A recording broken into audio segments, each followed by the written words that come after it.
Human friends, जैसा कि हमने पिछली वीडियो में आपको बताया था कि एल्कोहल के भौतिक और रासायनिक गुण, मोनोहाइड्रिक एल्कोहल के भौतिक और रासायनिक गुणों की हम चर्चा कर रहे थे और उसमें हमने बताया था कुछ रिएक्शंस करके दिखाई थी, लेकिन सारी रिएक्शंस वहाँ हो नहीं पाई थी। तो आज हम बात करेंगे एल्कोहल के OH समूह की अभिक्रिया। देखिए OH समूह की अभिक्रिया जो है ये अलग टॉपिक थोड़ा सा है।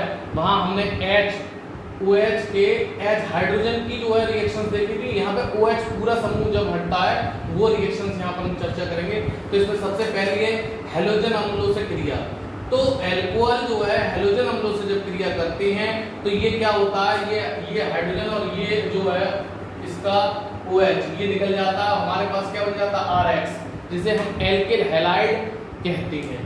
तो जितने भी हैलोजन अम्ल हैं, हैलोजन अम्लों से जब क्रिया होता है एल्कोहल का तो क्या बनते हैं, एल्किल हैलाइड बनते हैं। ठीक है, याद रहेगी ये बात। दूसरा नंबर सेकंड है NH3 मतलब अमोनिया के साथ जब क्रिया होती है तो वो कैसे होती है। तो एल्कोहल जो है जब अमोनिया से क्रिया करता है, एल्युमिनियम जो एल्यूमिना की प्रेजेंस में ये उत्प्रेरक का कार्य कर रहा है Al2O3, 350 डिग्री सेंटीग्रेड पर जब रिएक्शन होती है तो प्राथमिक एमीन, देखिए यहाँ पे हाइड्रोजन, इसका एक हाइड्रोजन OH से रिएक्शन करके H2O निकल जाता है और RNH2 जो है बनता है, जिसको प्राथमिक एमीन हम कहते हैं। तो ये उत्प्रेरक की उपस्थिति में होती है और 350 डिग्री सेंटीग्रेड टेम्परेचर पर ये रिएक्शन होती है। तीसरी हमारी रिएक्शन है PCl5 से क्रिया। PCl5 से क्रिया ये जब हम हेलो एल्केन पढ़ा रहे थे तब भी हमने चर्चा करी थी, जब हम क्लोरो एल्केन मतलब बनाने के तरीके ढूंढ रहे थे। तो वहां पर एल्कोहल जब PCl5 से क्रिया करता है तो जो R है वो एक Cl से रिएक्शन करके एल्किल क्लोराइड बना देता है। यहाँ एक ऑक्सीजन जो है वो यहाँ पर जो है बीच में आ जाता है, POCl3 बनता है और एक Cl को लेके HCl बनाता है। तो जब PCl5 से ROH की एल्कोहल की रिएक्शन होती है तो हमें क्या एल्किल क्लोराइड प्राप्त होता है। इसके बाद अगली जो है वो हमारी SOCl2 से क्रिया। SOCl2 को थायोनिल क्लोराइड कहते हैं और एल्कोहल जो है प्रीडीन की कुछ मात्रा की उपस्थिति में थायोनिल क्लोराइड की साथ जब इसको गर्म किया जाता है तो हमारे पास क्या है, क्लोरो एल्केन बनते हैं। क्या बनते हैं, क्लोरो एल्केन। इसका नाम जो है वो हमारे के पास क्या है, क्लोरो एल्केन। अब और इसके साथ साथ क्या SO2 गैस निकलती है, HCl गैस निकलती है। ठीक है, तो ये रिएक्शन हम जब हम पढ़ रहे थे, हमने क्लोरो एल्केन जब हम पढ़ रहे थे, जब हमने हेलो एल्केन पढ़ा है तो उसमें हमने इस रिएक्शन की चर्चा करी थी कि जो प्रीडीन की उपस्थिति में थायोनिल क्लोराइड जब रिएक्शन करता है तो इस रिएक्शन का नाम उम्मीद है आपको याद होगा, और नहीं याद है मैं दोबारा बता देता हूं। इस रिएक्शन को डार्जेन अपक्रिया का नाम दिया गया है, डार्जेन अपक्रिया। इसको डार्जेन अपक्रिया के नाम से जाना जाता है और ये क्लोरो एल्केन बनाने की सबसे बेहतरीन विधि है। कारण ये है कि यहाँ पर जो दोनों सह उत्पाद बनते हैं यानी SO2 और HCl, ये दोनों गैस के रूप में अलग हो जाते हैं तो शुद्ध रूप में क्लोरो एल्केन हमें प्राप्त हो जाता है। इसलिए ये क्लोरो एल्केन प्राप्त करने की सबसे सही विधि, सबसे अच्छी विधि है। इसके बाद लास्ट में हम जब बात करें HNO3 से जब क्रिया करते हैं तो ROH और HNO3 से क्रिया करते हैं तो ये इसका हाइड्रोजन HNO3 का OH से रिएक्शन करके H2O बना लेता है और ये ONO2 जो है वो R से रिएक्शन करके एल्किल नाइट्रेट बनाता है, जिसे RNO3 कहते हैं। ये एल्किल नाइट्रेट बनता है।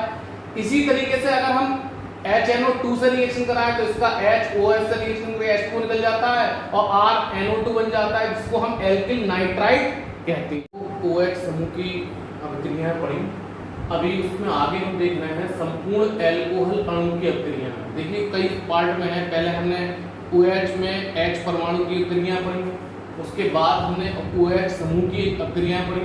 अब पूरा अणु की अभिक्रियाएं, संपूर्ण एल्कोहल अणु की अभिक्रियाएं हम पढ़ेंगे। इसमें भी कई सारी अभिक्रियाएं हैं, जिसमें देखिए नंबर 1 है निर्जलीकरण। देखिए एल्कोहल जब शांत H2SO4 के साथ जब गर्म किया जाता है तो यह ईथर देता है, जबकि तापमान 140 डिग्री सेंटीग्रेड होता है। तो 140 डिग्री सेंटीग्रेड टेम्परेचर पर जब एल्कोहल को गर्म किया जाता है तो जल का अणु निकल जाता है, शांत H2SO4 की प्रेजेंस में होता है जो कि निर्जलीकरण का काम कर रहा है और हमें ईथर प्राप्त होता है ROR। इसमें से H2H और एक O निकल गया तो ROR हमारा बन गया। अगर हम टेम्परेचर बढ़ाकर 170 से 180 डिग्री सेंटीग्रेड कर दें तो एल्कोहल में से H2O निकल जाती है, जो हमारा एल्कोहल में से H2O निकल के एल्कीन बन जाती है। तो बस टेम्परेचर का अंतर है, टेम्परेचर बदलते ही जो कंपाउंड है वो तुरंत क्या हो जाएगा, बदल जाएगा। तो उम्मीद है ये दोनों चीजें आपको टेम्परेचर ध्यान रहेगा, और टेम्परेचर बदलते ही हमारा जो है ये बहुत पूछी जाती है, निर्जलीकरण की जो क्रिया है ये बोर्ड एग्जाम में बहुत पूछी जाती है। इसके बाद दूसरा है अपचयन। जब लाल फास्फोरस की उपस्थिति में 2HI से अल्कोहल को रिएक्ट कराया जाता है और गर्म किया जाता है तो हमें एल्केन प्राप्त होती है और H2O निकल जाता है, I2 निकल जाती है। तो ये इसका क्या हो गया, अपचयन हो गया। दहन में क्या होता है, जो भी कार्बनिक कंपाउंड है सभी का, चाहे वो एल्केन हो चाहे वो अल्कोहल हो, जब उन्हें हम ऑक्सीजन की उपस्थिति में जलाते हैं तो कार्बन डाइऑक्साइड और जल ही बनता है। बस समीकरण को संतुलित करने की आवश्यकता है, CO2 और H2O बनता ही है। इस अल्कोहल को ले लें, इसके अलावा कोई दूसरा अल्कोहल ले लें, तब भी CO2 और H2O ही बनेगा। ठीक है। इसके बाद चौथा है ऑक्सीकरण। देखिए ऑक्सीकरण में क्या है कि प्राथमिक अल्कोहल ऑक्सीकरण पर जो है वो एल्डिहाइड देते हैं और उसका पुनः ऑक्सीकरण करते हैं तो कार्बोक्सिलिक अम्ल हमें प्राप्त होता है। वहीं पर अगर हम द्वितीयक अल्कोहल लेते हैं और उसका ऑक्सीकरण करते हैं तो ऑक्सीकरण पर हमारे क्या प्राप्त होता है, कीटोन प्राप्त होता है।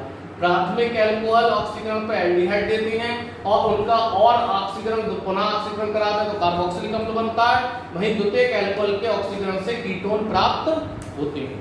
ठीक है। अगला जो नेक्स्ट रिएक्शन है वो है हैलोजन से अपक्रिया।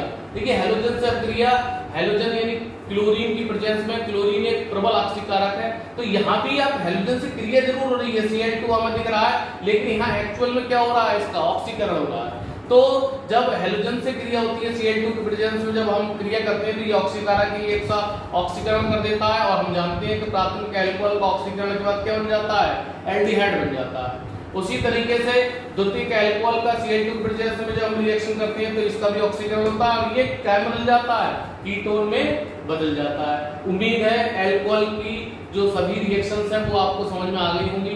इन सभी रिएक्शंस को कॉपी पे नोट करिए, जहां समझ में नहीं आया वहां आप कमेंट बॉक्स में कमेंट कर दीजिए।